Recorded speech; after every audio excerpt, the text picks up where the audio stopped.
వేములవాడలో గణపతి నిమజ్జనం చేసే ఉత్సవ కమిటీల వారు చాలా జాగ్రత్తగా ఉండాలని బీజేపీ జిల్లా మాజీ అధ్యక్షులు ప్రతాప్ రామకృష్ణ అన్నారు. రేపు జరగబోయే గణేష్ నిమజ్జనంలో ఇతరులకు ఇబ్బంది లేకుండా ప్రమాదాలు జరగకుండా చూడాలని అన్నారు. గణపతి ఉత్సవ కమిటీ వారు ప్రజలు, అధికారులకు, పోలీసు శాఖకు సహకరించాలని కోరారు. మనం చాలా పెద్ద ఎత్తున అంటే వయోపరిమితి లేకుండా పిల్లలము, వృద్ధులము మనందరం కూడా పాల్గొందాం. ప్రత్యేకంగా కూడా నేను ఇంటలెక్చువల్స్ అనుకునే మేధావి వర్గాన్ని కూడా చెప్తా ఉన్నాను. డాక్టర్స్ కానీ, ఇంజనీర్స్ కానీ, మీకు దగ్గర ఉన్న ఎక్కడ విగ్రహాలు నిమజ్జనం ఉంటే కూడా దయచేసి ఇక్కడ పాల్గొనండి. ఒక మెసేజ్ ఉంటుంది.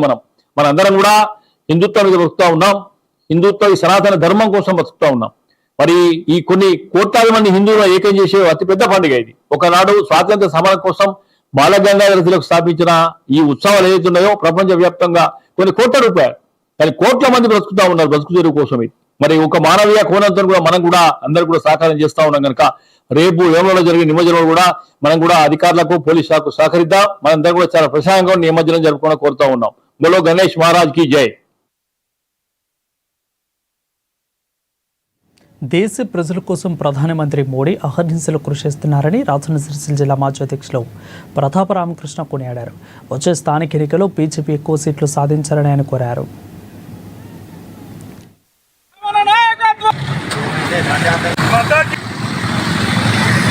రాష్ట్ర అధ్యక్షుడైన తర్వాత రామచంద్రరావు గారి మొట్టమొదటి పర్యటన ఈ రెండు జిల్లాలకు కూడా, రాయన సిరిసిల్ల జిల్లా అలాగే కరీంనగర్ జిల్లా. కరీంనగర్ పార్లమెంట్ పరిధిలో బూత్ కమిటీ అధ్యక్షులు, సెక్రటరీలు, ముఖ్యమైన కార్యకర్తల సమావేశం ఈ రోజు అక్కడ కరీంనగర్ జరుగుతుంది. కనుక దానికి ఈ హెడ్ క్వార్టర్ మున్సిపల్ నుంచి కూడా దాదాపు 200 మంది కార్యకర్తలు తరలిపోతా ఉన్నారు.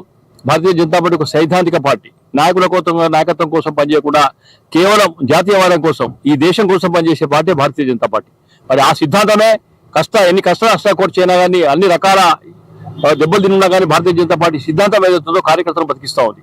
ఆ సిద్ధాంతం కోసం మనం పనిచేద్దాం. రేపు రాబోయే ఎన్నికలు ఏదవుతుందో కాంగ్రెస్ పార్టీ చేసి దుష్ట పాలనకి వెళ్ళి ఏ రకంగా అయితే విముక్తి చేసిండో 11 ఏళ్ల కింద నరేంద్ర మోడీ గారు ఈ రాష్ట్రాన్ని కూడా టీఆర్ఎస్ పాలనకి కాంగ్రెస్ పాలన విముక్తి కలిగించాల్సిగా కార్యకర్తలను పనిచేయాలి. రేపు జరిగే స్థానిక ఎన్నికల్లో కూడా భారతీయ జనతా పార్టీ పెద్ద ఎత్తున సత్తా చాడాలని కోరుతూ మరొకసారి కూడా రేపు జరిగే ఈ నాయకత్వం, బండి సంజయ్ నాయకత్వంలో కూడా స్థానిక ఎన్నికలు ఏవైతున్నాయో చాలా ఉవ్వెత్తున కూడా తీసుకుపోయి గెలవాలని కూడా కోరుతా ఉన్నాం. భారత్ మాతాకి జై. రాష్ట్ర అధ్యక్షుడైన తర్వాత రామచంద్రరావు గారి మొట్టమొదటి పర్యటన ఈ రెండు జిల్లాలకు కూడా, రాయన సిరిసిల్ల జిల్లా అలాగే కరీంనగర్ జిల్లా. కరీంనగర్ పార్లమెంట్ పరిధిలో